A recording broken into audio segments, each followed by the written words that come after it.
Hello, listener. It's 7:38 p.m. in Athens, Georgia. The Georgia Bulldogs kicked off against Auburn 8 minutes ago in front of 92,746 people packed into Sanford Stadium. And the temperature is still 94 degrees with 87% humidity, even though the sun set 43 minutes ago. That's Georgia in late August. The air doesn't cool down just because the sun goes down. The heat stays thick and wet and heavy until sometime around 3 a.m. when it finally drops below 80. Right now, those 92,000 people are on their feet screaming because Georgia just scored on the opening drive. And they have no idea that in approximately 6 minutes, the game they came to watch is going to become completely irrelevant. My name is David Morgan. I'm broadcasting on 102.9 FM, WUGA, out of the University of Georgia campus in Athens.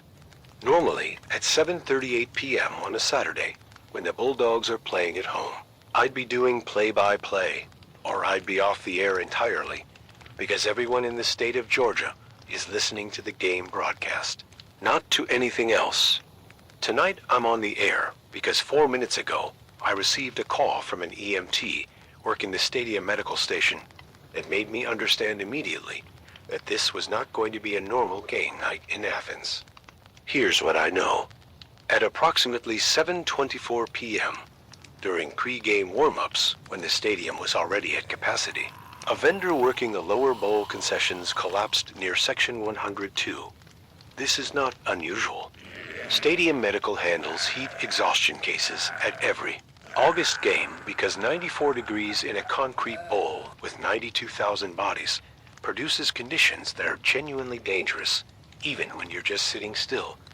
And vendors are walking up and down stairs, carrying heavy loads in that heat for hours. Medical response reached him at 7:26 p.m. Standard protocol. 4 fluids, cooling measures, assessment. At 7:29 p.m., the vendor attacked both EMTs who were treating him. Not confused thrashing. Not heat delirium aggression. Attacking with focused intent. Biting as the primary method. At 7:32 p.m., one of the bitten EMTs began showing symptoms. High fever that came on in under 3 minutes. Behavioral changes that the other EMT described to me as wrong in every way that matters. By 7:35 p.m., that EMT attacked a stadium security officer who had come to assist. 3 people showing identical violent behavior in 11 minutes, all connected through bite exposure in a stadium that currently contains 92,000 people who are packed into seats designed to hold them as tightly together as architectural engineering allows. At 7:38 p.m., my producer tonight is Tamika Washington. Tamika is 31 years old, grew up in Atlanta, did her master's at UGA, has been with this station for 5 years, and she is currently on the phone with the CDC in Atlanta because the CDC is 30 miles down, Highway 316 from where we're sitting, and because if there's a zombie outbreak starting in Georgia, the Centers for Disease Control and Prevention needs to know about it before they learn it from Twitter. Tamika is on hold with CDC Emergency Operations. She's been on hold for 3 minutes because apparently even the CDC's emergency line has hold times on Saturday night. While she waits, she's also monitoring Athens Clarke County Police Dispatch, UGA, Campus Police, the Georgia State Patrol, and the Georgia Emergency Management Agency. She's writing notes on 3 different legal pads simultaneously and drinking what I believe is her 4th Red Bull of the evening. At 7:40 p.m., I need every person in Athens, Georgia right now to hear me clearly. If you are at Sanford Stadium or anywhere near campus, you need to understand that what I'm about to describe is not speculation or rumor. Multiple violent incidents have occurred in the stadium in the past 16 minutes. Those incidents are spreading through bite transmission. The progression from bite to violent behavior is approximately 8 to 12 minutes based on the cases I'm aware of. Do not leave the stadium in an uncontrolled manner. Do not panic. Listen to stadium security and law enforcement. And stay on this frequency because I'm going to give you information that might keep you alive. At 7:42 p.m., the stadium announcer just told 92,000 people that there's a medical situation being addressed and to please remain in their seats. That's the first official acknowledgement that something is happening. It's also completely inadequate for what's actually happening, but I understand why they're being careful. If you tell 92,000 people in a concrete bowl that there's a zombie outbreak, you get a stampede that kills more people than the outbreak would have. At 7:44 p.m., Tamika got through to CDC. She's talking to Dr. Helen Park, Deputy Director of CDC's Center for Preparedness and Response. Dr. Park has been on duty for 12 hours handling a completely different emergency in California, and she just got told that there's a potential outbreak in Athens, Georgia, 30 miles from CDC headquarters. Tamika put her on speaker, and I heard Dr. Park say, "How many confirmed cases, and what's the transmission vector?" Tamika said, "At least 5 confirmed in Sanford Stadium as of 7:40 p.m. Transmission through bites. Progression timeline 8 to 12 minutes. Stadium population 92,000 plus support staff." There was silence on the line for about 3 seconds. Then Dr. Park said, "I'm activating CDC Emergency Response Team Alpha, ETA, to Athens 45 minutes. I need real-time updates every 10 minutes. At 7:46 p.m., the CDC is coming. At 45 minutes in an outbreak, with 8 to 12-minute progression.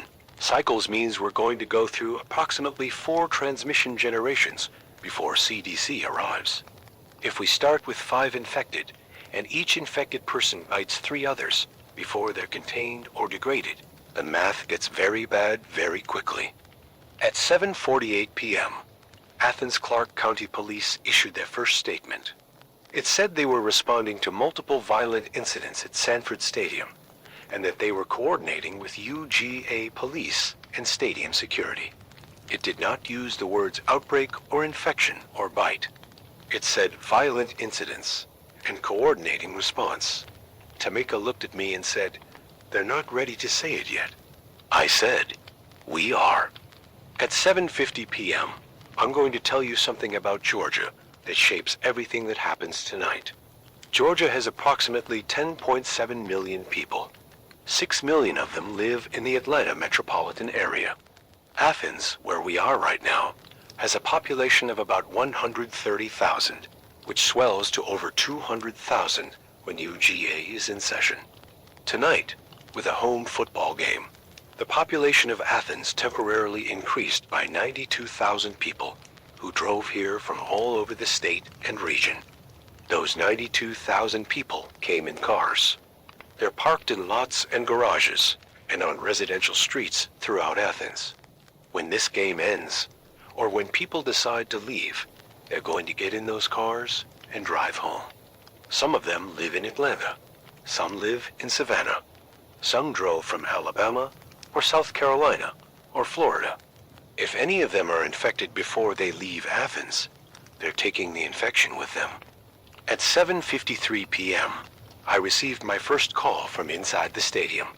The caller identified himself as Marcus Williams, a graduate student working security at Section 117, Upper Deck, East Side. Marcus said, "David, I can see the field from up here, and I can see the lower bowl, and something is happening down there that security is trying to manage, but I don't think they have enough people.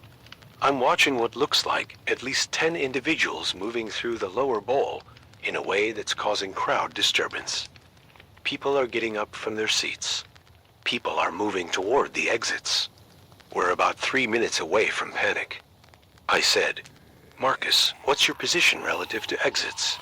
He said, "I'm at the top of the upper deck.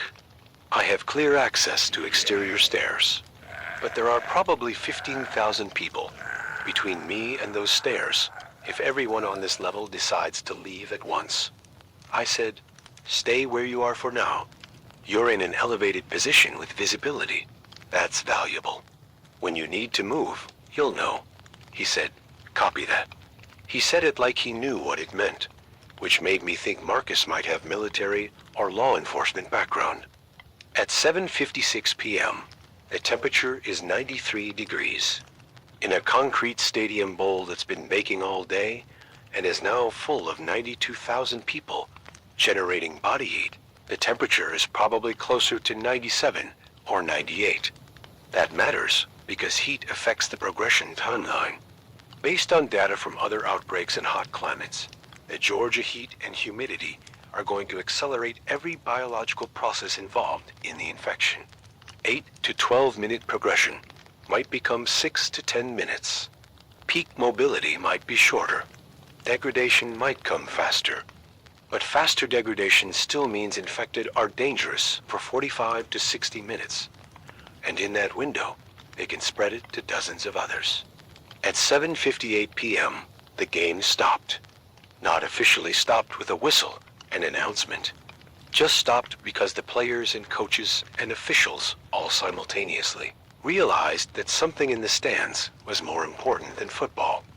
I could hear it through my studio window because Sanford Stadium is 6 blocks from this building, and 92,000 people make a sound when they go from cheering to confused alarm. Tamika said, "It's happening." At 8:01 p.m., UGA police issued an emergency alert through the campus notification system. The alert said, "Shelter in place. Active incident at Sanford Stadium. Do not approach the area. Follow instructions from law enforcement. Monitor emergency broadcasts. Active incident." That's police terminology for something that's ongoing and dangerous. It's not a fire. It's not a weather event. It's something that's moving and changing and requires dynamic response. At 8:03 p.m., the stadium loudspeaker came on again. The announcer said, "Ladies and gentlemen, we are implementing emergency procedures. Please remain calm and follow the instructions of security personnel and law enforcement. Exits will be opened in a controlled manner. Do not rush the exits. Controlled manner. That means they're trying to prevent stampede. That means they know that if 92,000 people all try to leave at once through the limited number of exit points, the crush will kill people before the infected reach them." At 8:05 p.m., I took a call from someone whose information changed my understanding of where this started. The caller was Dr. James Chun, a virologist at CDC who had been in Athens today for a conference at UGA's College of Veterinary Medicine. Dr. Chun said, "David, I'm listening to your broadcast from my hotel room, and I need to tell you something. There was an incident at the vet school this morning involving a research animal, a rhesus macaque showing unusual neurological symptoms. The animal attacked a graduate student during routine handling. The student was treated for the bite and released. That was at approximately 10 a.m. At 8:07 p.m., if the infection started at the vet school at 10 a.m. and reached the stadium by 7:24 p.m., that's 9 hours and 24 minutes of untracked spread. The graduate student who was bitten either didn't progress, which means they received immediate effective wound care, or they progressed and spread it to others, or they're patient zero for a chain that eventually reached the stadium. Either way, we've been tracking the outbreak for 43 minutes, but it's been spreading through Athens for almost 10 hours. At 8:09 p.m., Tamika's CDC contact called back. Dr. Park said CDC teams were rolling from Atlanta and would arrive by 8:30 p.m., but she needed information about the scope beyond the stadium. She said, "If this started this morning, we need to know everywhere the infected have been. We need contact tracing on a scale we've never attempted before." Tamika said, "We're in a college town with 130,000 residents, plus 92,000 visitors for a football game. Contact tracing isn't possible in any meaningful time frame." Dr. Park said, "Then we contain what we can and manage what we can't." At 8:11 p.m., Marcus called back from the upper deck. He said, "David, the lower bowl is being evacuated section by section. Security is moving people out through the north tunnel in organized groups. but I'm watching infected individuals moving through the sections faster than security can clear them. He said, this isn't going to work. The evacuation is too slow, and the spread is too fast. At 8:13 p.m., 92,746 people came to Athens tonight to watch football. They're about to learn that sometimes the thing you came for isn't the thing that matters. Stay on this frequency. Because Athens, Georgia, just became the site of the first zombie outbreak in the state, where the CDC is headquartered, and the irony of that is not lost on anyone. At 8:15 p.m., the first organized section evacuation was completed from the lower Bowl West Side. Approximately 4,000 people moved through the secured exit tunnel under stadium security and UGA police escort. The evacuation was professional and controlled, and it took 11 minutes, which means that at the current pace, clearing all 92,000 people is going to take approximately 4 hours if nothing goes wrong, and if the evacuation pace remains constant. Neither of those assumptions is going to hold. At 8:17 p.m., Tamika showed me the Athens-Clarke County Emergency Management evacuation map. The map showed Sanford Stadium and the surrounding area with color-coded zones. Red zone, immediate stadium area, do not enter. Yellow zone, campus core, shelter in place. Green zone, residential Athens beyond campus, normal operations but heightened alert. The map was designed for fire or weather events, not for an outbreak that spreads through human contact. At 8:19 p.m., I received a call from Nicole Hartley, Assistant Athletic Director at UGA, calling from the Stadium Command Center. Nicole said they'd established a 3-stage evacuation plan. Stage 1, controlled section-by-section movement from the lower bowl to the north tunnel and out to the north campus area where buses were being staged. Stage 2, upper deck evacuation through multiple exit points once the lower bowl was cleared. Stage 3, field and staff evacuation once both seating areas were empty. I asked, "What's your timeline estimate?" She said, "If everything goes perfectly, 3.5 hours. If it doesn't go perfectly, I have no idea." At 8:22 p.m., 3.5 hours means we're looking at completing stadium evacuation around midnight. In 3.5 hours with 8 to 12-minute transmission cycles, the number of infected could grow from the current estimated 20 to potentially several hundred or more, depending on how effectively security contains each wave. At 8:24 p.m., Dr. Park called Tamika with updated CDC guidance. She said, "We're treating this as a category, a biological incident, with public health emergency protocols. CDC teams arriving at 8:32 p.m. will establish incident command coordination with local authorities. We're also dispatching epidemiological tracking teams and mobile laboratory units. And David, Dr. Park asked me to tell you specifically that your real-time broadcast is being monitored by CDC and is currently the fastest source of ground truth information we have."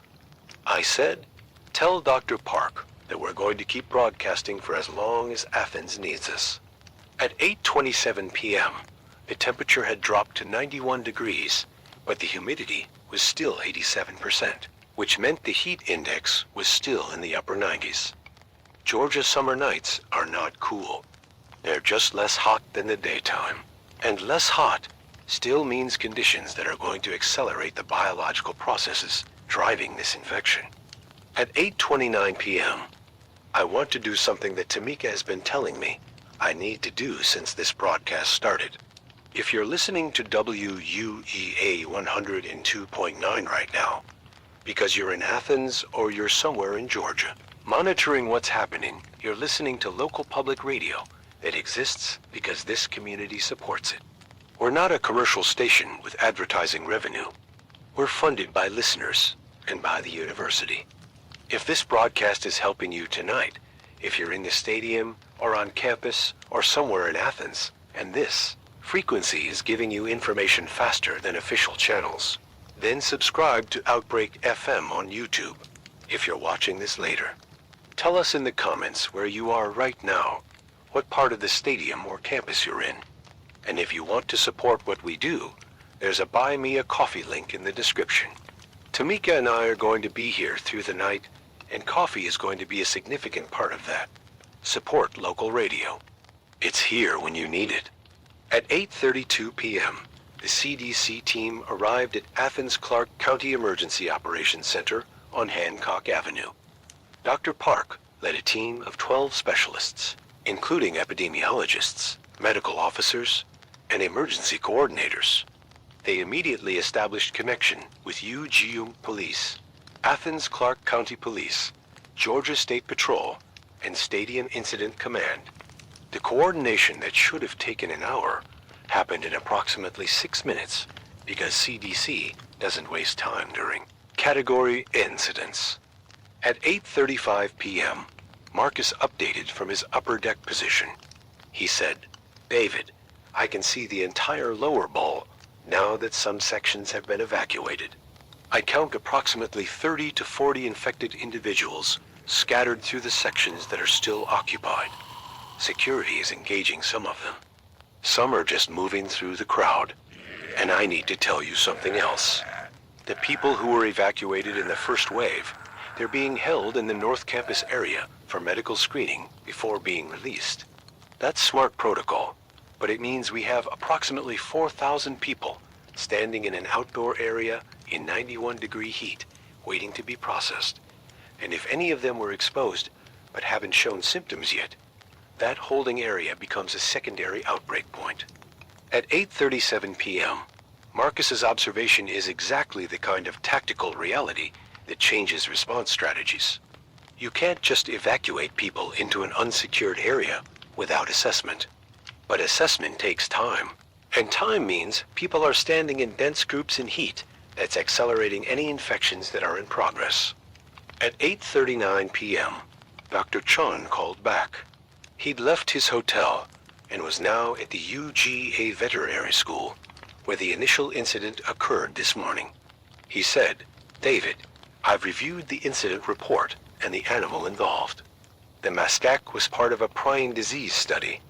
It was infected with the experimental prion strain as part of research into prion behavior in non-human primates. The animal wasn't supposed to be infectious to humans because the prion strain was designed for cross-species barrier testing. Obviously, that assumption was incorrect."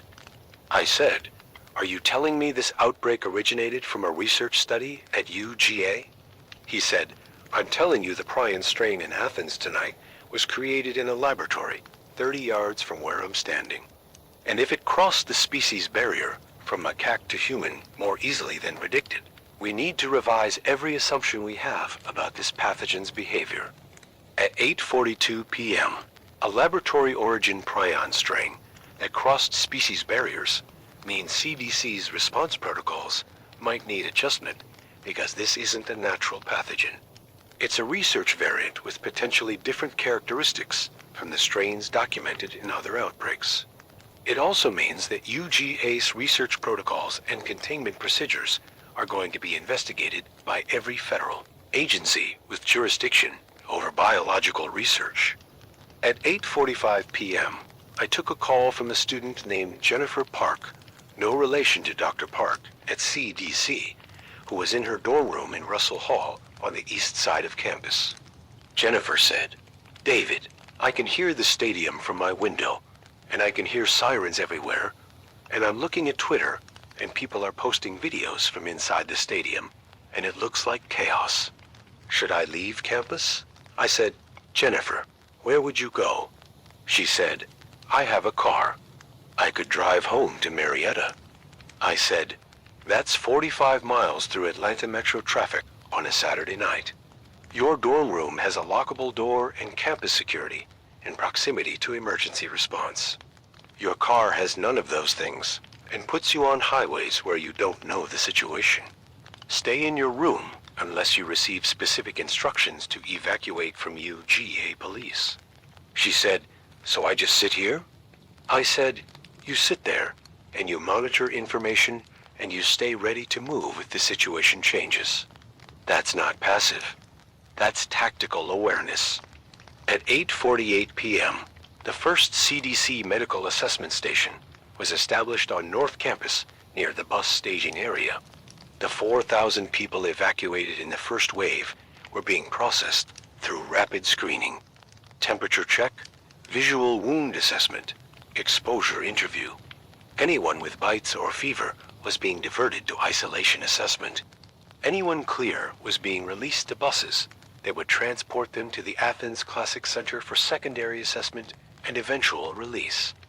At 8:50 p.m., Nicole from UGA Athletics called back.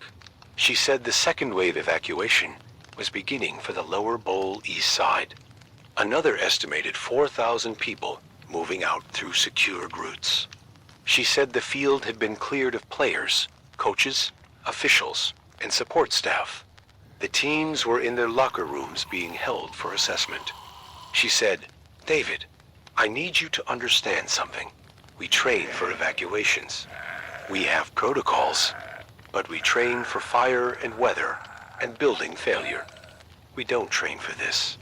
We're adapting real time and trying not to get anyone killed in the adaptation process." At 8:53 p.m., adapting real time is what everyone in Athens is doing tonight. CDC, local law enforcement, stadium security, UGA administration, the 92,000 people in that stadium who came for football.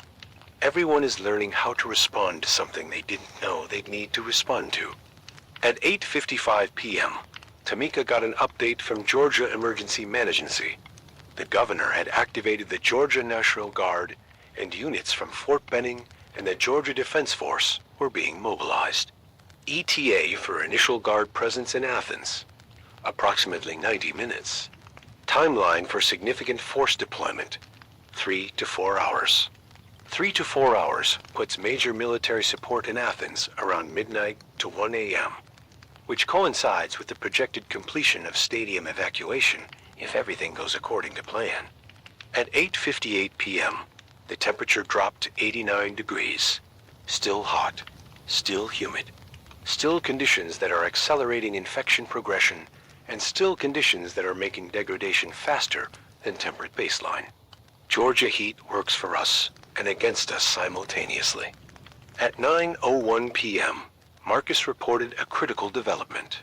He said, "David, upper deck evacuations are starting on the west side, but people are not waiting for organized evacuation. Some sections are self-evacuating. People are getting up and moving toward exits because they can see what's happening in the lower bowl, and they're making the decision that waiting for their turn is riskier than leaving now. Security is trying to maintain order, but they don't have the personnel to control 70,000 people's individual decisions." At 9:03 p.m., self-evacuation means the three-stage plan is collapsing. When people decide collectively that the official plan isn't moving fast enough, they create their own plan, and their own plan might be faster, but it's also uncontrolled. Uncontrolled evacuation through limited exit points creates crush conditions and stampede risk. At 9:05 p.m., Athens Clarke County Police updated their public statement. They acknowledged multiple ongoing incidents at the stadium and active emergency response operations. They advised all Athens residents to shelter in place unless directly instructed to evacuate. They closed all roads within a half-mile radius of campus. They established checkpoints on Highway 316 toward Atlanta, Highway 78 toward Atlanta, and Highway 441 toward Commerce. Road checkpoints mean they're trying to control who leaves Athens. That means they're concerned about infected individuals leaving the city and spreading the outbreak to other communities. At 9:08 p.m., I received a call that I want to describe because it represents what happens when professional training meets unprecedented circumstances. The caller was Captain Denise Morrison, Athens Clarke County Fire Department, calling from Fire Station 1 on East Broad Street. Captain Morrison said, "David, we have ME's crews at the stadium, and they're treating bite victims and exposure cases faster than we can transport them. We've converted Station 1 into a triage point. We have 14 patients here right now showing various stages of progression. 3 of them have transitioned to violent behavior, and we've secured them in Apparatus Bay using fire gear and restraints. This is not what we trained for, but we're making it work. At 9:11 p.m., firefighters using fire gear to restrain infected patients in an Apparatus Bay is exactly the kind of adaptation that saves lives when the system is overwhelmed. Captain Morrison and her crew are doing emergency medicine and containment with tools designed for fighting fires because those are the tools they have available. At 9:13 p.m., Dr. Park provided CDC's first comprehensive situation assessment. Total estimated infected in Athens as of 9 p.m., between 80 and 120 individuals. Primary concentration, Sanford Stadium. Secondary sites, North Campus Assessment Area, various locations throughout Athens connected to the initial morning incident. Transmission rate, consistent with other prion-based outbreaks, approximately 3 new infections per active infected before containment or degradation. Progression timeline, 6 to 10 minutes in current heat conditions, faster than temperate baseline. At 9:16 p.m., if those numbers hold, and if containment measures are working, Athens is looking at a total outbreak size in the range of 300 to 500 infected by the time all transmission cycles complete. That's devastating in human terms. That's also significantly smaller than it could be if the stadium evacuation had gone completely wrong, or if no response measures were in place. Stay on this frequency, because Athens has approximately 3 hours until most of the stadium is evacuated, and everything depends on those 3 hours going better than the first hour did. At 9:19 p.m., the stadium evacuation base increased significantly as more sections began self-evacuating, despite official guidance, to wait for organized movement. Marcus reported from his upper deck position that approximately 30,000 people had now left the stadium through various exit points, some controlled by security and some through exits that people had opened themselves. He said, "It's not chaos yet, but it's not organized either. It's somewhere in between." At 9:22 p.m., somewhere in between is where most disaster response lives. Not the perfect execution of plans, and not complete breakdown. Just thousands of individual decisions, adding up to a collective outcome that nobody fully controls. At 9:24 p.m., I received a call from someone whose position gave me perspective on what the roads out of Athens looked like. The caller was State Trooper Angela Martinez, Georgia State Patrol, stationed at the Highway 316 checkpoint, heading toward Atlanta. Trooper Martinez said, "David, we're screening vehicles leaving Athens. Temperature checks on all occupants, visual assessment for injuries, questioning about potential exposure. We've identified and diverted 11 vehicles so far with occupants showing symptoms. Those individuals are being transported back to Athens for medical assessment." She said, "But I need to tell you that the traffic backing up behind our checkpoint is approximately 4 miles long already, and we've only been operational for 30 minutes. We're creating a bottleneck that's going to turn a 40-minute drive to Atlanta into a 3-hour wait." At 9:27 p.m., road checkpoints serve 2 purposes. They prevent infected from leaving the area and spreading the outbreak.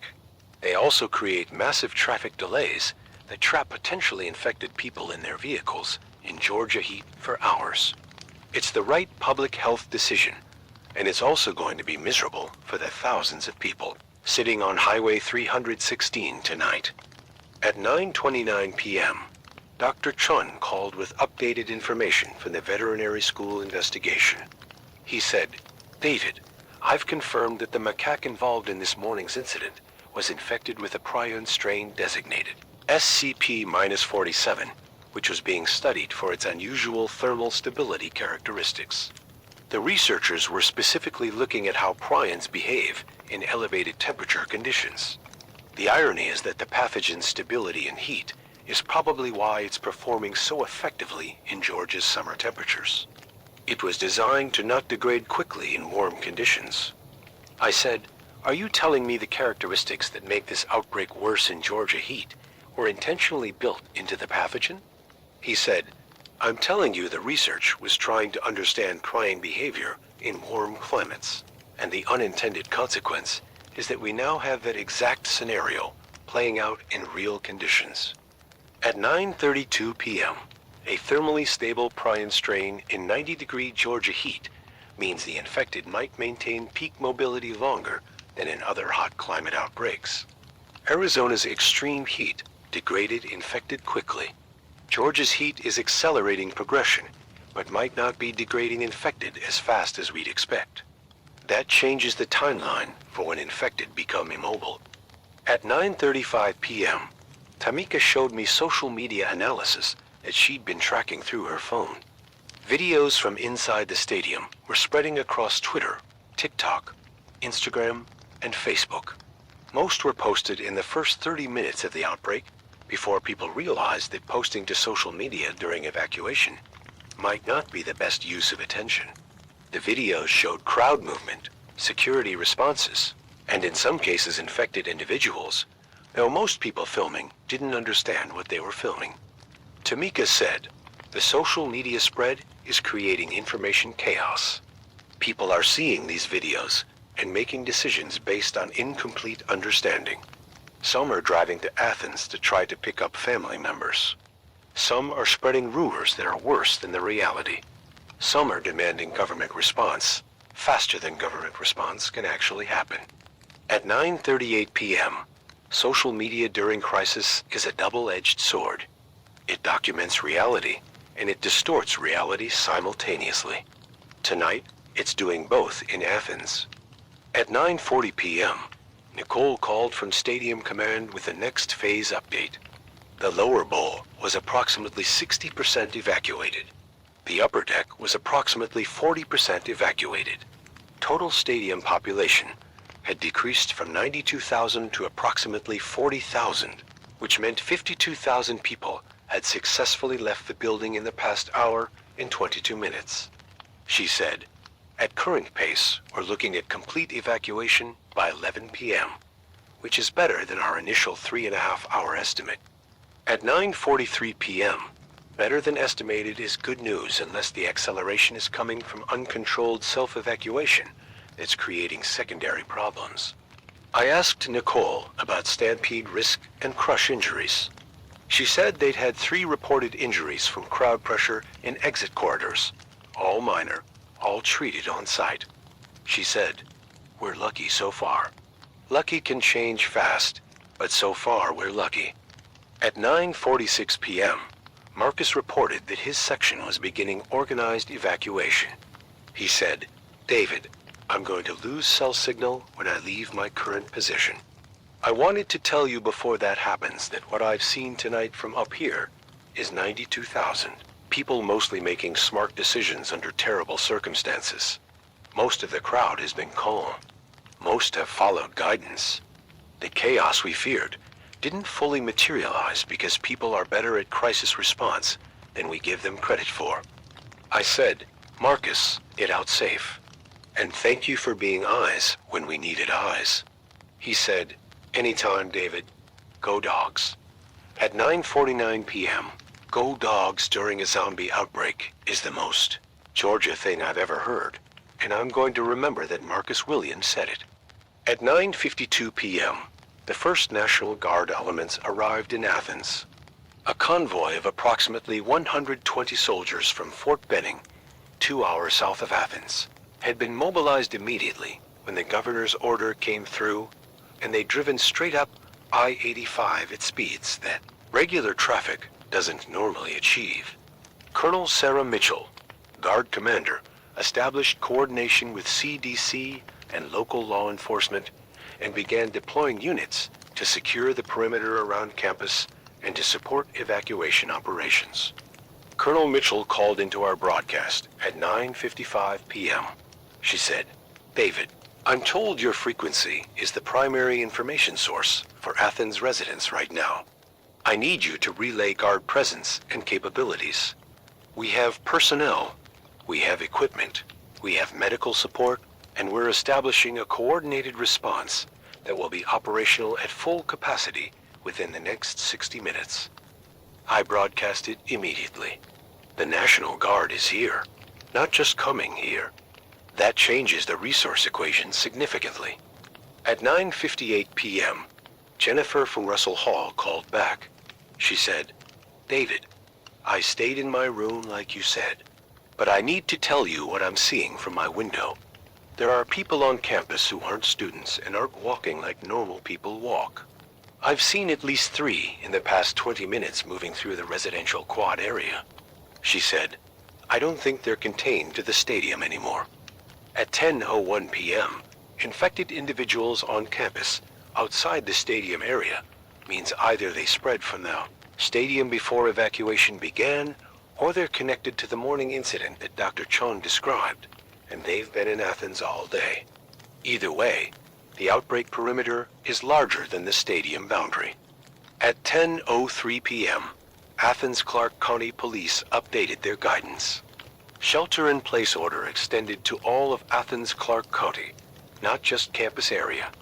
All residents advised to remain indoors, lock doors, monitor emergency broadcasts. Police establishing increased patrols throughout the county. Any sightings of violent or erratic behavior should be reported to 911 immediately. At 10:05 p.m., countywide shelter-in-place means they're acknowledging that the outbreak is spread beyond the immediate stadium area, and that they need the entire population of Athens to minimize movement until they can assess the full scope. At 10:08 p.m., Dr. Park called with CDC's mid-operation assessment. She said, "David, we're tracking approximately 140 confirmed infected as of 10 p.m.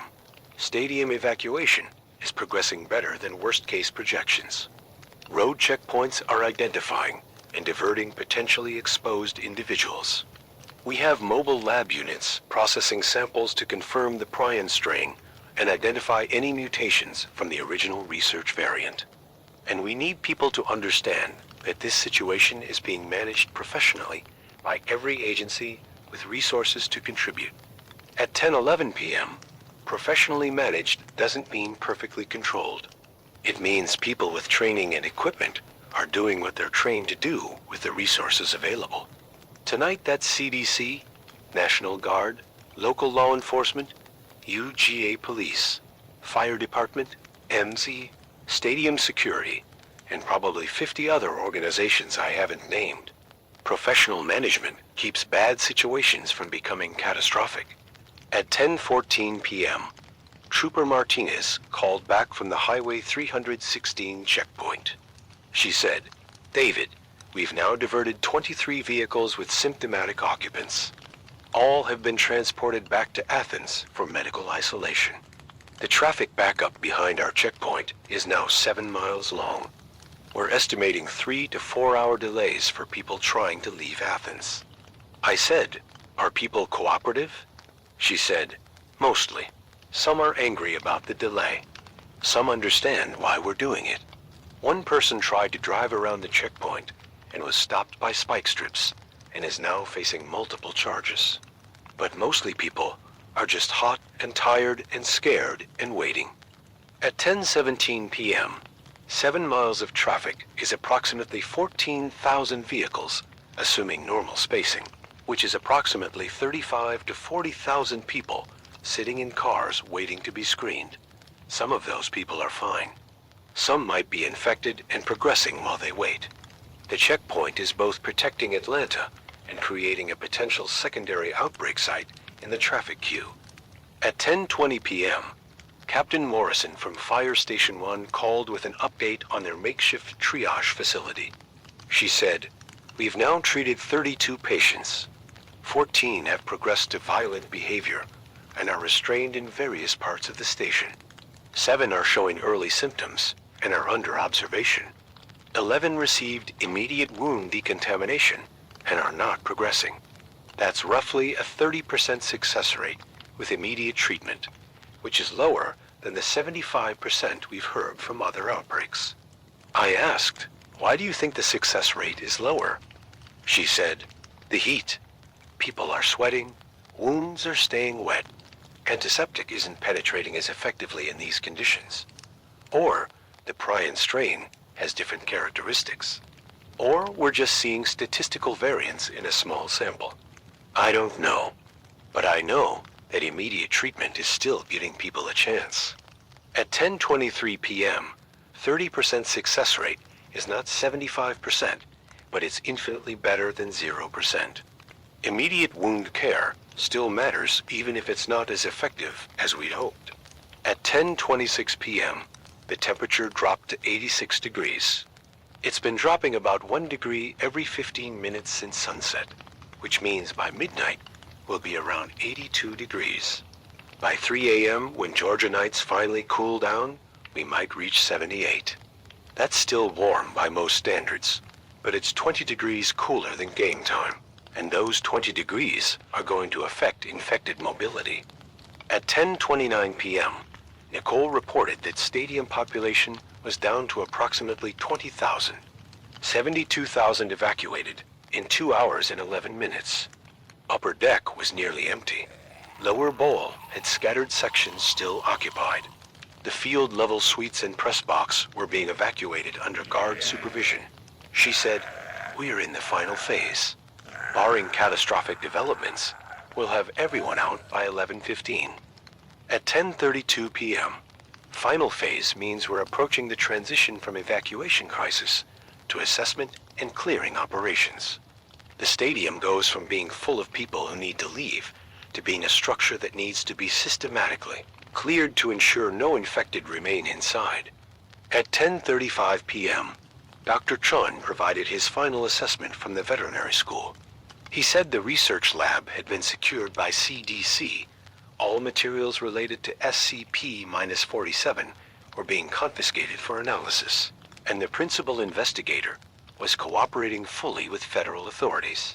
He said, "This is going to result in significant changes to how prion research is conducted and contained." UGA's protocols were adequate for the risk they understood. They weren't adequate for the actual risk that manifested. That gap is going to be studied for years. At 10:38 p.m., I want to say something about the University of Georgia that needs to be said tonight, even though it's uncomfortable. UGA is a research institution. Research institutions study dangerous things because understanding dangerous things helps us manage danger. The research that led to tonight's outbreak was trying to understand prion behavior in warm climates, which is a legitimate scientific question with real-world applications. The failure wasn't in asking the question. The failure was in underestimating what happens when the answer escapes containment. That's a failure that's going to cost you GA reputation and money and possibly criminal liability, depending on what investigations conclude. But it doesn't mean research institutions shouldn't exist. It means they need to be better at the hard parts of containment. Stay with us. Stadium evacuation is approaching completion, and Athens is transitioning from crisis response to systematic management.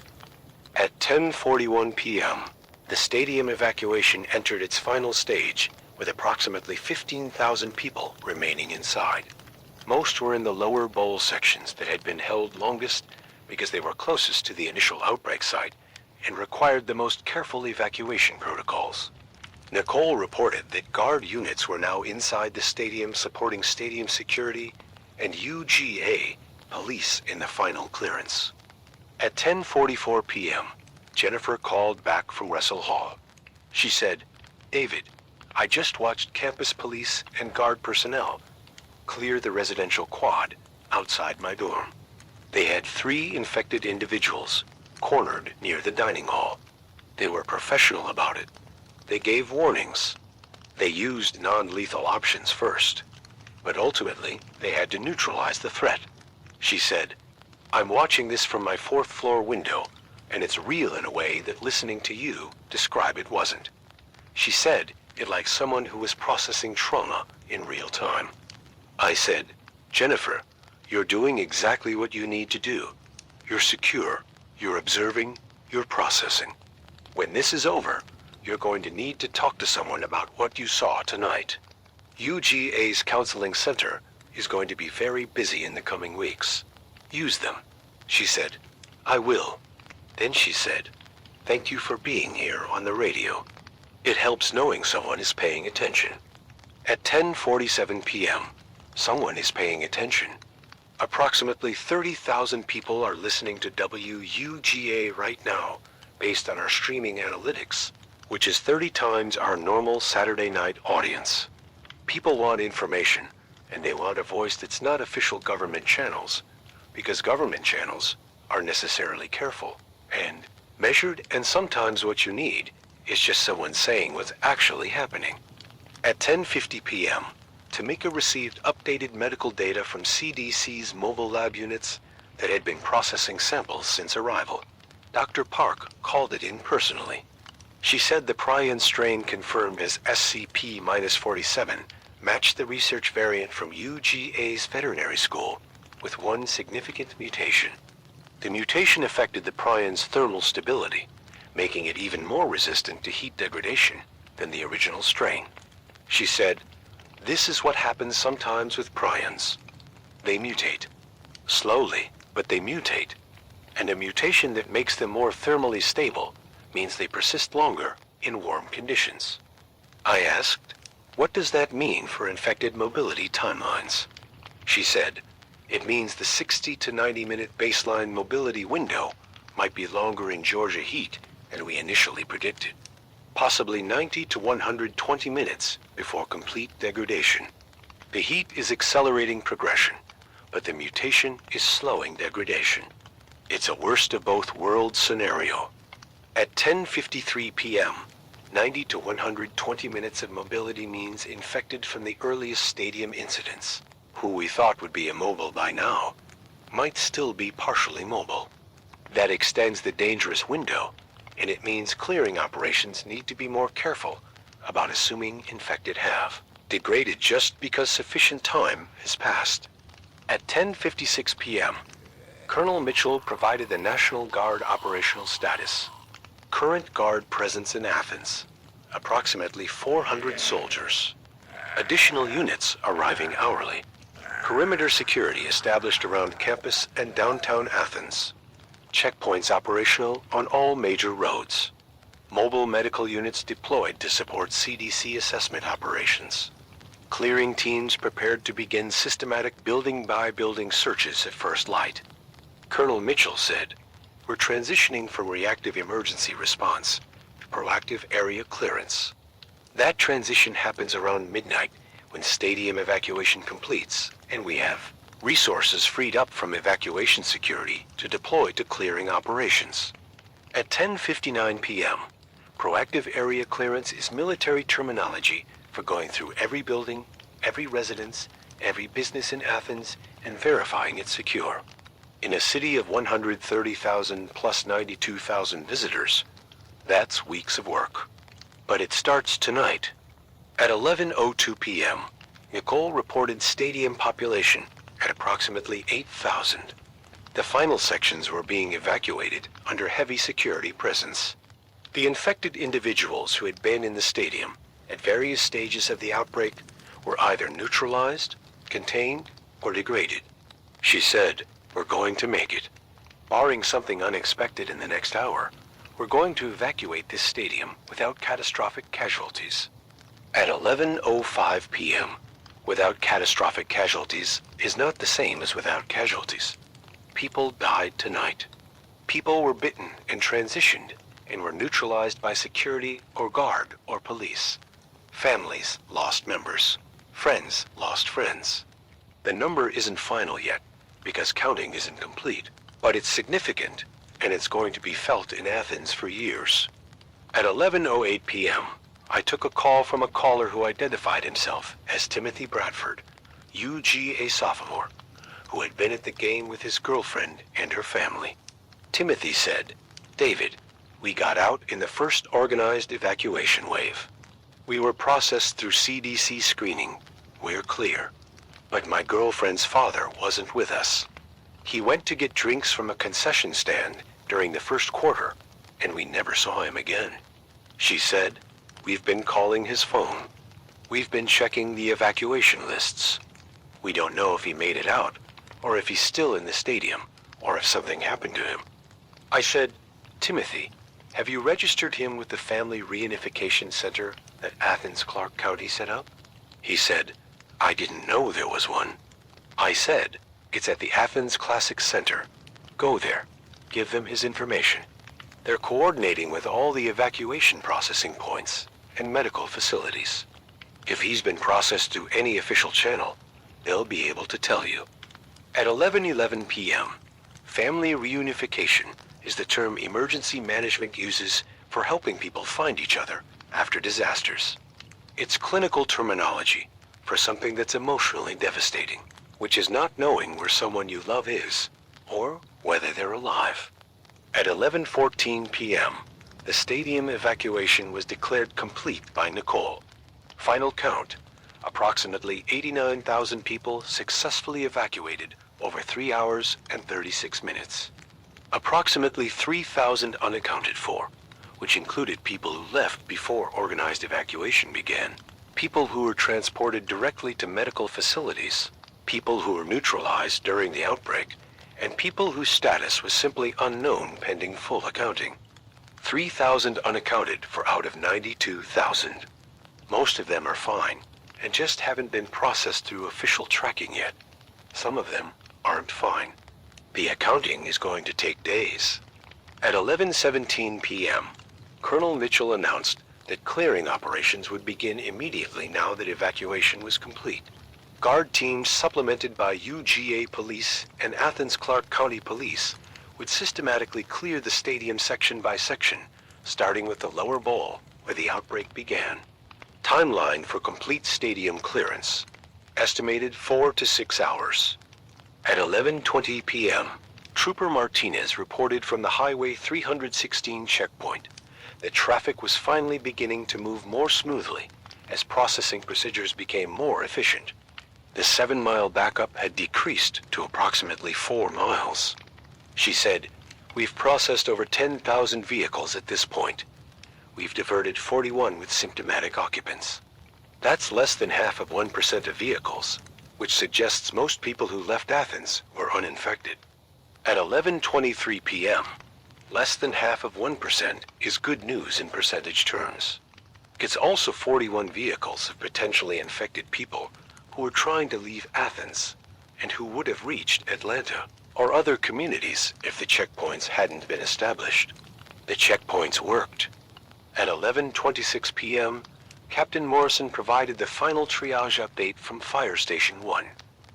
Of the 32 patients treated, 18 had fully transitioned and were restrained pending CDC transport to isolation facilities. 7 were still in symptom observation. 7 had received immediate wound care and were not progressing.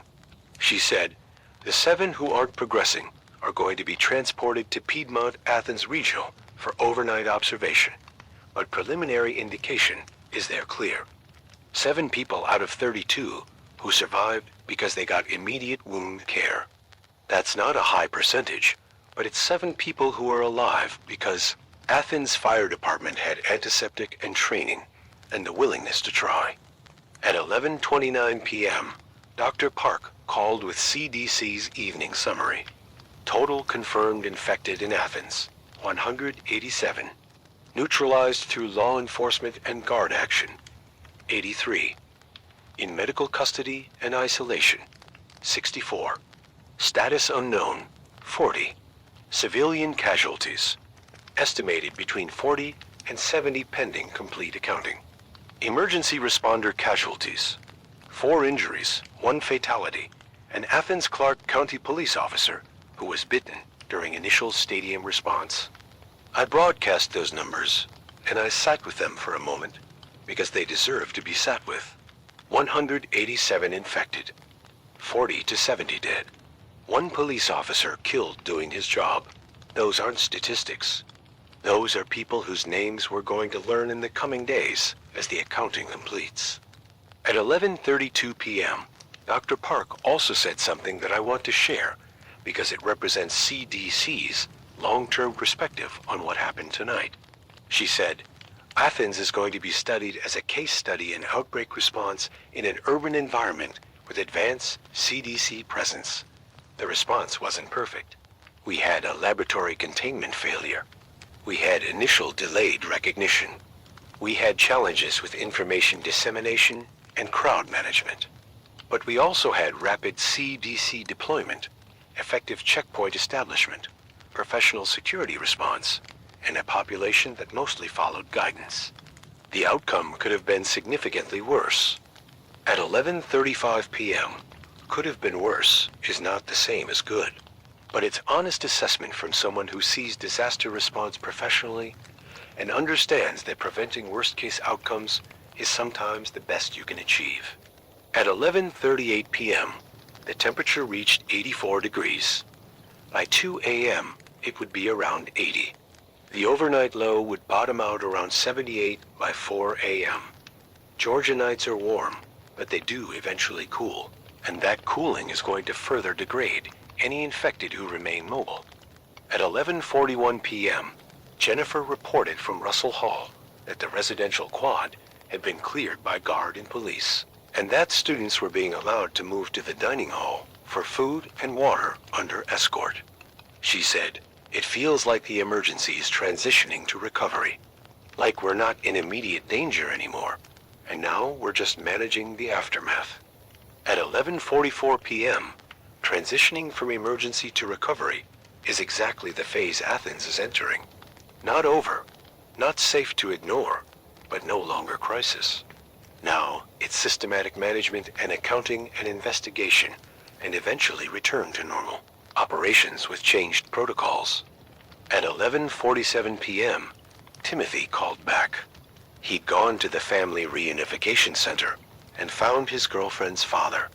The father had been evacuated in a middle wave, processed through medical screening, cleared, and transported to a different location than Timothy's group. They'd been searching for each other for 3 hours, and the reunification center connected them in approximately 6 minutes once Timothy provided the information they needed. Timothy said, "I know this is a small thing compared to what happened tonight, but for us it was everything." I said, "It's not a small thing, Timothy. Finding people you thought you might have lost is never a small thing." At 11:50 p.m., finding people is what recovery looks like on a personal scale. The large-scale metrics are important. The personal scale moments are what actually matter to the people living through it. Stay with us. Athens is moving from evacuation to clearance, from crisis to assessment, from outbreak to accounting. We're not done yet, but we're through the worst of it. At 11:53 p.m., the systematic clearing of Sanford Stadium began with guard teams entering the lower bowl in formation. Each team consisted of 6 soldiers with full tactical equipment, working section by section, checking every seat, every row, every corridor for infected who might remain, or for injured people who might need assistance. Colonel Mitchell was coordinating the operation from Stadium Command and broadcasting regular updates on clearing progress. At 11:56 p.m., Tamika showed me the updated outbreak map that CDC had compiled. The map showed Athens with red dots for confirmed infection sites, yellow dots for suspected exposure locations, and green zones for areas that had been cleared and verified secure. The red dots clustered heavily around Sanford Stadium, with scattered distribution throughout campus and into downtown Athens. The pattern showed a primary outbreak at the stadium with secondary spread from the morning veterinary school incident. At 11:59 p.m., the midnight transition happened quietly. No dramatic change. Just the clock rolling over from Saturday to Sunday, and Athens officially entering its second day of outbreak response. Midnight also marked 4 hours and 21 minutes since the first emergency call that started this broadcast. At 12:02 a.m., I want to address something that several callers have asked about over the past hour, which is what happens to Athens after tonight. The answer is going to unfold over days and weeks, but here's what I can tell you based on conversations with CDC, law enforcement, and UGA administration. The University of Georgia will suspend operations pending full campus clearance and safety assessment. Students currently on campus will remain sheltered or will be evacuated to their homes in coordinated operations. Fall semester start, currently scheduled for mid-August, will be delayed by at minimum 2 weeks and possibly longer. The veterinary school's prion research program will be suspended indefinitely and investigated by federal authorities. Sanford Stadium will remain closed pending cleaning, assessment, and safety certification. The remainder of Georgia's football season is uncertain and will be determined by the SEC and university administration after full impact assessment. Athens-Clarke County will maintain elevated emergency protocols for at least the next 72 hours. Road checkpoints will remain operational. Shelter-in-place guidance will transition to cautious resumption of limited operations. Businesses will reopen gradually as areas are cleared. The CDC will maintain presence in Athens for ongoing investigation, contact tracing, and medical monitoring of exposed individuals. The investigation into how SCP-47 escaped containment will take months, and local radio will keep broadcasting because that's what we do. At 12:05 a.m., Dr. Chon called with his final veterinary school assessment. He said the investigation had identified the specific containment failure. The graduate student bitten by the macaque had followed protocol for immediate wound cleaning, but had used incorrect antiseptic concentration. The protocol called for 7% povidone iodine solution. The student had used 3%, which is standard first aid concentration, but insufficient for prion decontamination. That concentration difference likely determined whether the infection remained contained or escaped into the Athens population. At 12:08 a.m., a 4% difference in antiseptic concentration is the difference between containment and outbreak. That's going to be the central finding of the investigation, and it's going to change protocols at every research facility in the country that works with dangerous pathogens. Small margins matter enormously in containment. At 12:11 a.m., Colonel Mitchell reported that clearing operations had progressed through the entire lower bowl west side with no infected found. The infected who had been in that area had either been neutralized during evacuation operations or had degraded to immobility and were now being processed by CDC medical teams. She said, "We're finding evidence of the violence that occurred here. Blood, damage, the physical aftermath of what people went through. But we're not finding active threats." At 12:14 a.m., physical aftermath is what remains after crisis. Blood in the stands where people fought for their lives. Dropped possessions where people ran. The material evidence that something terrible happened here, and people survived it or didn't survive it. At 12:17 a.m., Trooper Martinez called from the Highway 316 checkpoint with her final report of the shift. She'd been on checkpoint duty for over 3 hours and was being rotated out. She said, "Final numbers from my shift. 12,400 vehicles processed, 41 diverted with symptomatic occupants, 0 checkpoint breaches, approximately 2 hours average wait time." She said, "I know people were frustrated with the delay, but those 41 vehicles were 41 potential outbreaks that didn't reach Atlanta because we were here." At 12:20 a.m., 41 vehicles prevented from reaching Atlanta means potentially 100 to 200 people who didn't spread the infection to Georgia's largest city. The checkpoint worked exactly as intended, even though it made thousands of people wait in heat and frustration. At 12:23 a.m., Captain Morrison called from Fire Station 1 with her end-of-shift report. Her station was being relieved by fresh crews, and she was finally going off duty after 6 hours of continuous triage operations. She said, "All patients transported to either Piedmont Athens Regional or CDC isolation facilities.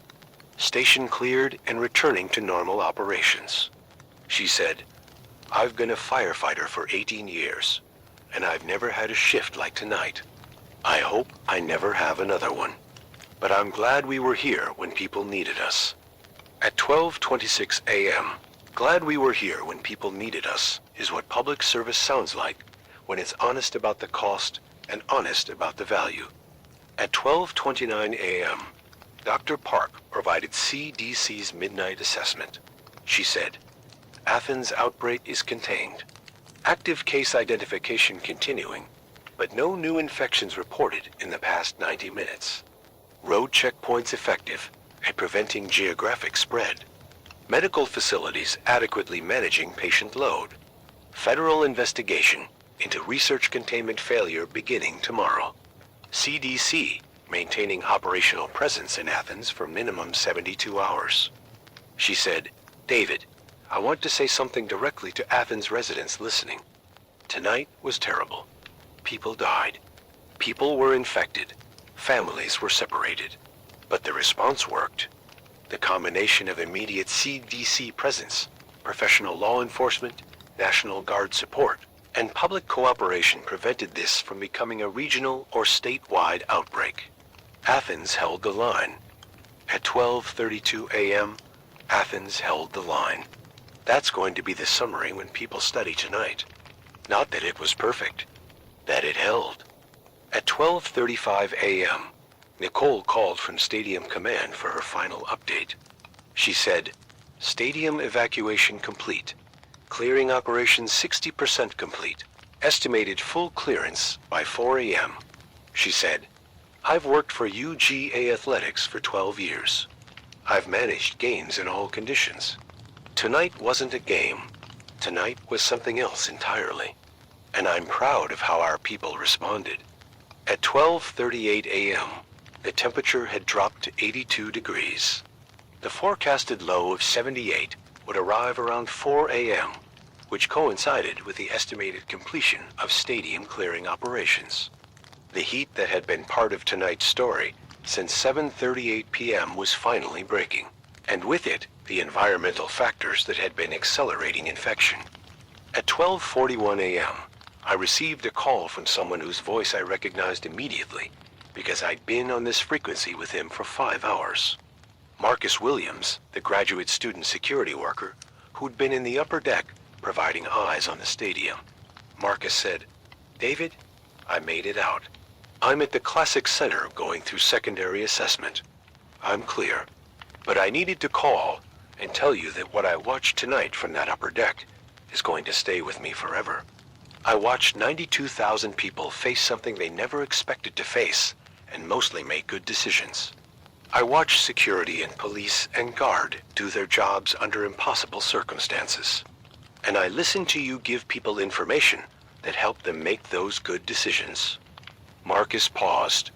He said, Go Dogs, David, even tonight. Especially tonight.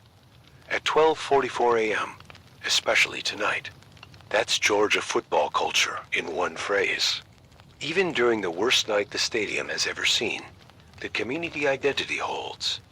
At 12:47 a.m., Jennifer called from Russell Hall for what she said would be her last call of the night. She said, I'm exhausted. I'm processing things I don't have words for yet, but I'm safe. My floor is safe. The campus is being cleared. And I want to thank you and Tamika for being here all night. She said, I know you're just doing radio, but it meant something. I said, we're not just doing radio, Jennifer. We're doing what local stations do when communities need them. Get some rest. Yuga counseling services will be available starting tomorrow. Use them. At 12:50 a.m., Tamika has been running communications and coordination for 5 hours and 12 minutes. She's monitored multiple radio channels, maintained contact with dozens of sources, coordinated with CDC and law enforcement, managed our social media, tracked outbreak data, and consumed what I believe is 6 Red Bulls. She looked at me and said, we should probably stay on until clearing operations complete at 4 a.m. I said, that's another 3 hours. She said, I know. You want to go off air before the job is done? At 12:53 a.m., the answer is no.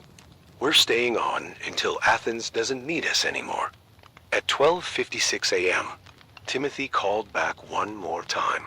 He and his girlfriend and her father were at a hotel in Commerce, 20 miles northeast of Athens, where they'd been transported after clearing medical assessment. He said, "We're together. We're safe. We're going to try to sleep." He said, "Tomorrow we're going to process what happened tonight. Tonight we're just grateful we all made it." At 12:59 a.m., grateful we all made it is recovery beginning. Not recovered, beginning. At 1:02 a.m., Colonel Mitchell provided the 1 a.m. clearing update. Stadium clearing 75% complete. All infected found in the building had been neutralized or contained. No surprises encountered. Residential areas around campus being systematically cleared with similar results. Downtown Athens businesses being assessed. She said, "We're in the endgame phase. The dangerous part is over. Now we're just thorough." At 1:05 a.m., thorough is how you prevent surprises after you think you're done. Military operations value thorough over fast. At 1:08 a.m., I want to say something about Tamika Washington that I should have said hours ago. Tamika could have stayed home tonight. She could have monitored this broadcast from her apartment and been safe and comfortable. She came to the station because she knew I was going to need someone running communications while I broadcast, and she came without being asked because that's who Tamika is. The coordination that's happened tonight, the information flow, the connections between sources, the data compilation, the social media monitoring, approximately 60% of that is Tamika's work. If this broadcast helped people survive tonight, half the credit belongs to her. Tamika looked at me and said, "Don't make this weird, David. I'm just doing my job." At 1:11 a.m., just doing my job is what professionals say when they do exceptional work and don't want attention for it. Stay with us. We're 3 hours from clearing completion and from being able to say that Athens made it through its first night. At 1:14 a.m., the Athens Classic Center, which had been converted into a mass processing and temporary shelter facility, reported that it had processed approximately 48,000 evacuees through medical screening and family reunification protocols. The majority had been cleared and released. Approximately 1,200 remained at the facility awaiting transportation to homes in other cities or awaiting family connections. The facility had adequate food, water, medical supplies, and staffing to maintain operations through the night and into Sunday morning.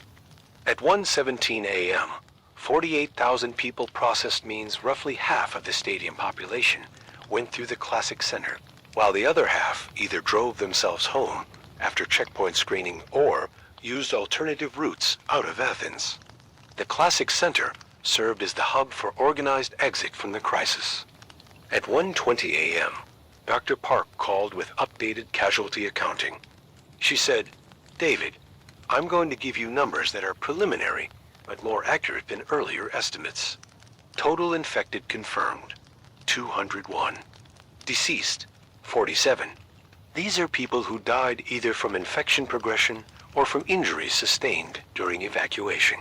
That number is going to be final pending identification of all individuals, but we don't expect significant changes. 47 people. 47 families who are going to get calls or knocks on doors, telling them someone isn't coming home. I broadcast the number, and I let it sit without commentary, because it doesn't need commentary. It needs to be heard and acknowledged. At 1:23 a.m., Dr. Park also shared CDC's preliminary analysis of why Athens' outbreak didn't become catastrophic. She said, combination of immediate recognition by medical personnel, early reporting by that first EMU called you, rapid CDC deployment due to proximity, effective checkpoint establishment, professional security response at the stadium, and public cooperation with shelter and evacuation guidance. She said, every one of those factors was necessary. Remove anyone, and the outcome is significantly worse. At 1:26 a.m., every factor necessary means success in disaster response is not one thing. It's everything working together. Tonight, everything worked just barely well enough. At 1:29 a.m., Colonel Mitchell announced completion of residential area clearing operations around campus. All dormitories cleared and secured. All Greek housing cleared. All residential streets within 1 mile of campus cleared. 0 infected found in residential areas that hadn't already been identified and contained. She said, "The campus living areas are secure. Students can return to dorms in the morning under escort." At 1:32 a.m., secure enough to return means the immediate danger has passed and recovery operations can begin.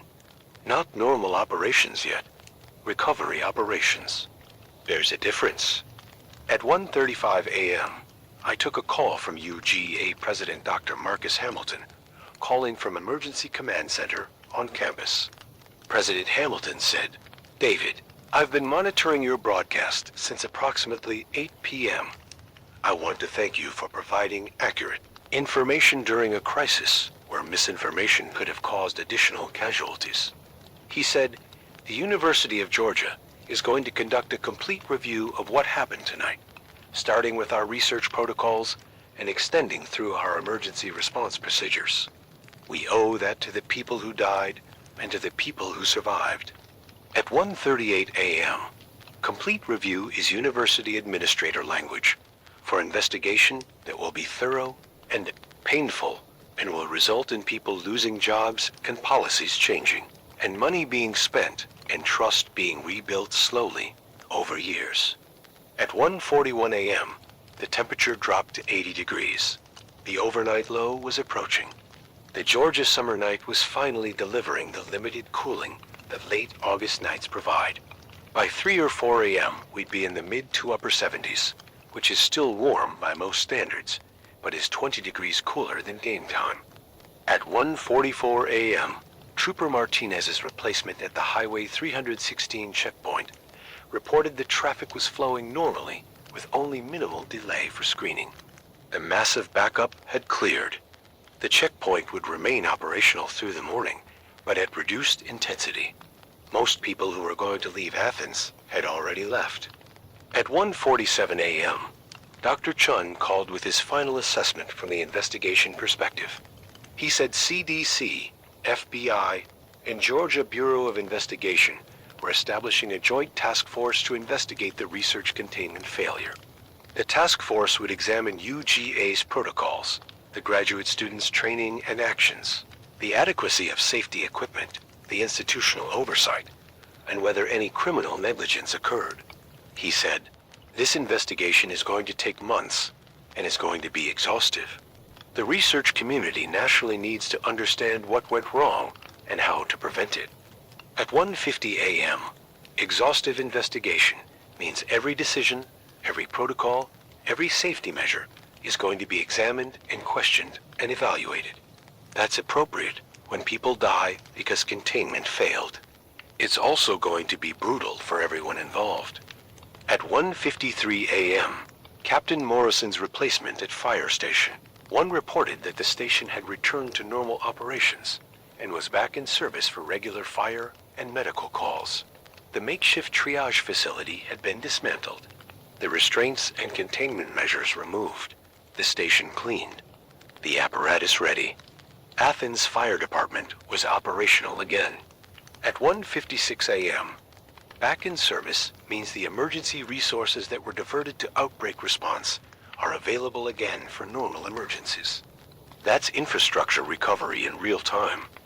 At 1:59 a.m., I want to talk about the 47 people who died tonight because they deserve more than just being a number I announced and moved on from.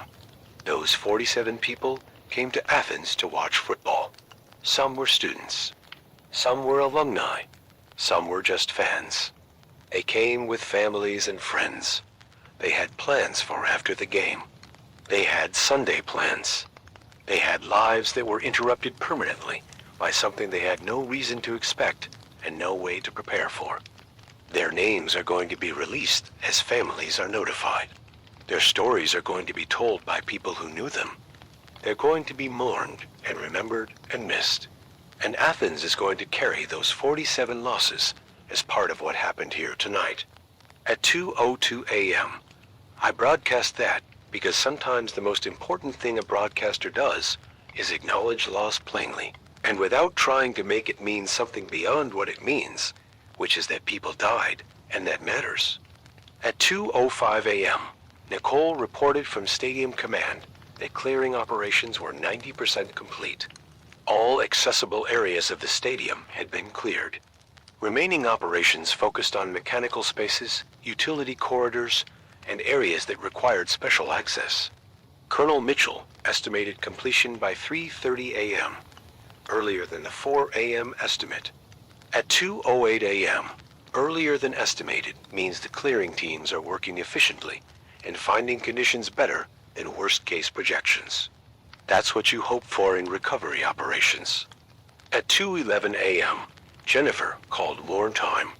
She said she couldn't sleep and was sitting in the Russell Hall Common room with about 20 other students who also couldn't sleep, and they'd been listening to this broadcast together, and they wanted me to know that having a voice in the background while they processed everything helped them feel less alone. She said, "We're all dealing with this differently. Some people are quiet. Some are talking nonstop. Some are crying. Some are just staring. But we're together, and we're listening to you, and that's helping." I said, "Jennifer, that's exactly what you should be doing.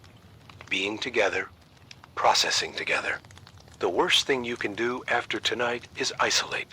Stay with people. Talk when you need to talk. Listen when others need to talk.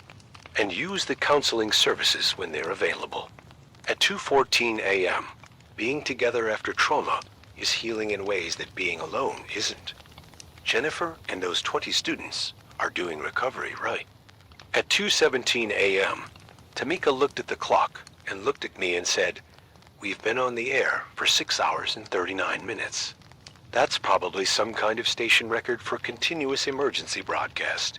I said, "You want to stop?" She said, "Absolutely not. I want to see this through to completion. But I wanted to acknowledge we're setting records here." At 2:20 a.m., setting records is not why we're doing this. But if we're setting records while doing it, I'll take it.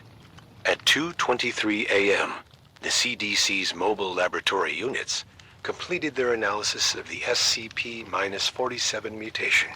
Dr. Park called with results. She said, "The mutation we identified is novel, but not particularly alarming from a long-term perspective. It makes the prion more thermally stable, but doesn't change transmission mechanisms or fundamental pathology. The bigger concern is that this prion was in a research setting and escaped. The escape is the problem, not the specific characteristics of what escaped. At 2:26 a.m., the escape is the problem.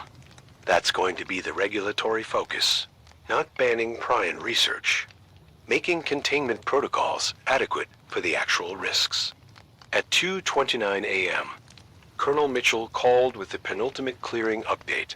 Stadium 95% clear. Downtown Athens residential zones clear.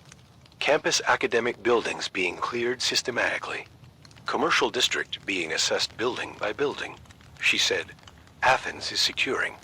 We're not done, but we're approaching done." At 2:32 a.m., approaching done is the phrase that lets everyone who's been holding tension for 7 hours start to exhale. At 2:35 a.m., I want to say something to everyone who's been listening since 7:38 p.m. You've been with us for 6 hours and 57 minutes. Some of you were in the stadium. Some were on campus. Some were in Athens homes. Some were in cars on gridlocked highways. Some were in Atlanta or other cities monitoring what was happening here. If this broadcast helped you make better decisions tonight, if it gave you information you needed, or if it was just a voice connecting you to something during hours that were frightening and uncertain, then it did what local radio is supposed to do. Subscribe to Outbreak FM if you found this later. Support Wooga if you value what we did tonight. And remember that the people who kept Athens safe tonight were the ones who showed up and did hard things professionally. CDC, National Guard, police, fire, EMS, stadium security, UGA staff, and 92,000 people who mostly followed guidance and helped rather than hindered. At 2:38 a.m., the temperature reached 78 degrees. The overnight low had arrived. Georgia's summer night had finally cooled as much as it was going to cool. Infected who were still mobile at the start of tonight had long since degraded to immobility in these conditions, plus time. At 2:41 a.m., Tamika stood up from her board for the first time in over an hour and stretched and said, "I'm going to need approximately 1 week of sleep after tonight." I said, "You've earned it." She said, "We've earned it." This was a team effort. At 2:44 a.m., team effort is how good work happens. Neither of us could have done tonight alone. Stay with us. We're approximately 1 hour from complete clearing and from being able to say Athens made it. At 2:47 a.m., Colonel Mitchell called with the update that everyone had been waiting for. She said, "Stadium clearing operations complete. All areas swept and verified secure. 0 remaining active threats found. The building is clear." Sanford Stadium, which at 7:30 p.m. had contained 92,000 people and an unknown number of infected, was now empty and secure. The clearing took 7 hours and 9 minutes from evacuation start to verification complete. At 2:50 a.m., Nicole called from Stadium Command for her final update of the night. She said, "I'm standing on the field looking at empty stands. This stadium has seen a lot of things in its history. Championship games, record crowds, historic moments. Tonight is going to be in that history, whether we want it there or not," she said. "But it's still standing. The building survived. The people survived. That matters." At 2:53 a.m., the building survived. Sometimes that's the measure of success in crisis.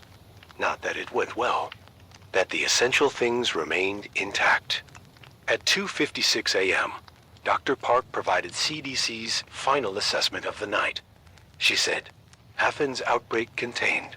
No confirmed infections outside Athens-Clarke County beyond individuals diverted at checkpoints. Research facility secured. Samples collected. Investigation initiated. Medical monitoring continuing for all exposed individuals." She said, "CDC will maintain presence in Athens through at least Wednesday pending completion of contact tracing and epidemiological assessment." At 2:59 a.m., Dr. Park also said something that I want to share because it represents CDC's bigger picture perspective. She said, "Tonight was the first zombie outbreak in the state where CDC headquarters is located. The irony hasn't escaped us. But it also meant we could respond in 45 minutes instead of hours. That response time saved lives. Location matters in outbreak response, and tonight location worked in Athens' favor. At 3:02 a.m., location matters. Athens got CDC faster than any other outbreak site because CDC is 30 miles away on Highway 316. That's geographic luck that translated into hundreds of lives saved. At 3:05 a.m., I received a call from Georgia Governor Brian Mitchell, calling from the State Operations Center in Atlanta. Governor Mitchell said, "David, I've been monitoring your broadcast and coordinating with emergency management. I want to thank you for providing steady, accurate information throughout this crisis." He said, "I'm issuing an emergency declaration for Athens-Clarke County that provides state resources for recovery operations. I'm also directing the Georgia Bureau of Investigation to support the federal task force investigating the research containment failure. And I'm requesting the CDC to brief state leadership on recommendations for research facility protocols statewide." At 3:08 a.m., emergency declaration means state resources and state money flow to Athens for recovery. That's political response to crisis, and in this case, it's appropriate political response. At 3:11 a.m., Tamika received confirmation from UGA that the university would remain closed through at least Wednesday pending full campus security assessment. Classes would not resume until clearance was complete and safety could be guaranteed. Students currently sheltered on campus could leave in organized departures beginning at sunrise. Students who had evacuated could return to collect belongings once clearance was verified. At 3:14 a.m., university closure means thousands of students have an unexpected extended break before fall semester, and that break is going to be spent processing trauma and following news and trying to understand what happened to their campus and their city. At 3:17 a.m., the temperature stabilized at 77 degrees. The overnight low was holding. The morning warming wouldn't begin until after 6 a.m. when the sun started its daily conversion of Georgia into a sauna. For now, Athens was as cool as it would be. At 3:20 a.m., Colonel Mitchell provided the final National Guard operational summary. She said, "Athens secured. All priority areas cleared. Checkpoints operational, but reduced intensity. Guard presence maintaining through Monday morning at full strength, then transitioning to support role for state and local authorities. Total Guard deployment over the operation. Approximately 600 soldiers from multiple units across Georgia and from Fort Benning. At 3:23 a.m., 600 soldiers is significant military presence for a city the size of Athens. That presence made the difference between controlled management and potential chaos. At 3:26 a.m., I took a call from someone whose voice I hadn't heard tonight, but whose story represents something important. The caller was Sarah Mitchell, a nurse at Piedmont Athens Regional, who had been treating bite victims and exposed individuals since 8 p.m. Sarah said, "David, we've treated 63 patients tonight. Some died, some recovered. Some are in isolation pending symptom monitoring." She said, "I've been an emergency nurse for 19 years, and I've never had a shift like tonight. But I'm glad I was here. People needed medical care, and we provided it. That's what we do." At 3:29 a.m., "That's what we do," is the phrase that runs through every profession that showed up tonight. Not heroics, just professionals doing what they're trained to do when people need it done. At 3:32 a.m., Tamika looked at me and said, "We should probably wrap this up. Athens is secure. The crisis is over. People need to sleep, and we need to sleep, and the story has an ending." I said, "What's the ending?" She said, "Athens held. That's the ending." At 3:35 a.m., Tamika is right. Here's what happened in Athens, Georgia tonight. A research containment failure at UGA's veterinary school led to a prion outbreak that spread to 92,000 people at a football game. The outbreak was recognized early by alert medical personnel. CDC responded in 45 minutes due to proximity. National Guard deployed in under 2 hours. Law enforcement established effective containment. 92,000 people were evacuated over approximately 3.5 hours, with minimal casualties relative to the population at risk. Road checkpoints prevented geographic spread beyond Athens.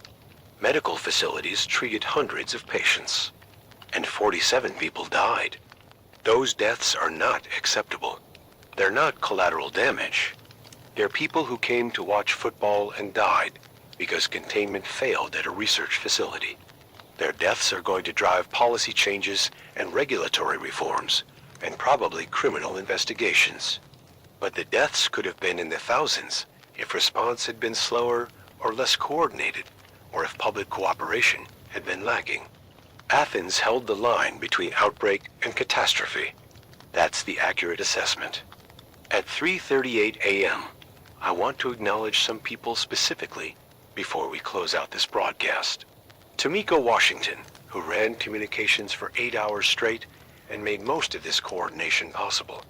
Marcus Williams, who gave us eyes from the upper deck. Nicole Hartley, who managed stadium evacuation under impossible circumstances. Captain Denise Morrison, who converted a fire station into a triage center. Trooper Angela Martinez, who processed thousands of vehicles at a checkpoint. Dr. Helen Park, and the CDC team, who responded in record time. Colonel Sarah Mitchell, and the National Guard who secured Athens. Jennifer Park and the students in Russell Hall, who processed trauma together. Timothy Bradford and his girlfriend's father who found each other through family reunification. And the 47 people who died and whose names we'll learn in the coming days as families are notified. At 3:41 a.m., Dr. Chun called one final time. He said, "David, I'm submitting my preliminary report to CDC and to the Federal Task Force. The core finding is simple. Containment protocols at Yuga were adequate for known risks, but inadequate for the actual risks that manifested. The graduate student followed training, but the training was insufficient. The institutional oversight was present but not sufficient. That gap between what we thought was adequate and what was actually needed is going to reshape research protocols nationally. At 3:44 a.m., the gap between thought adequate and actually needed is where failures happen. Tonight's investigation is going to close that gap for future research. At 3:47 a.m., the sunrise is in 2 hours and 31 minutes. When the sun comes up over Athens, it's going to light up a city that survived its worst night in decades. The campus will be empty but secure. The stadium will be cleared. The streets will be open, and the process of understanding and healing and changing will begin. At 3:50 a.m., Tamika and I have been broadcasting for 8 hours and 12 minutes. That's the longest continuous emergency broadcast either of us has ever done. We're exhausted in ways that make exhausted seem insufficient.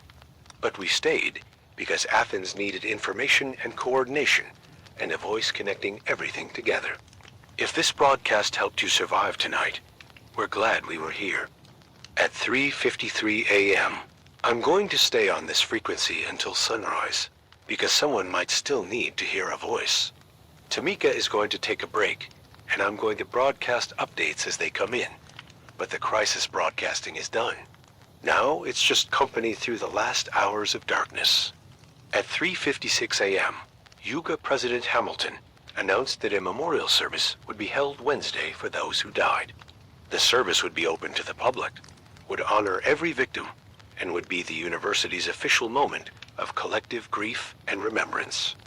At 3:59 a.m., Athens Clark County announced that downtown would reopen to residents at 8 a.m. Sunday morning, pending final clearance verification. Businesses could reopen Monday, pending individual assessment. Life would resume gradually. At 4:02 a.m., gradually is how recovery works. Not instantly, not all at once, gradually. At 4:05 a.m., I want to close this broadcast the way I started it. Hello, listener. It's 4:05 a.m. in Athens, Georgia. The sun will rise in 2 hours and 13 minutes. Sanford Stadium is empty and secure. The campus is cleared. The city survived. And 47 people aren't here anymore. Tonight was terrible. It was also survivable because people made good decisions and professionals did hard things, and the community held together when it could have fallen apart. Georgia held. The CDC held. Local radio held. And when the sun comes up in 2 hours and 13 minutes, Athens is going to start becoming Athens again. Changed, but still Athens. This is WUGA 102.9 FM. We were here when you needed us. We'll be here tomorrow too. Go Dogs.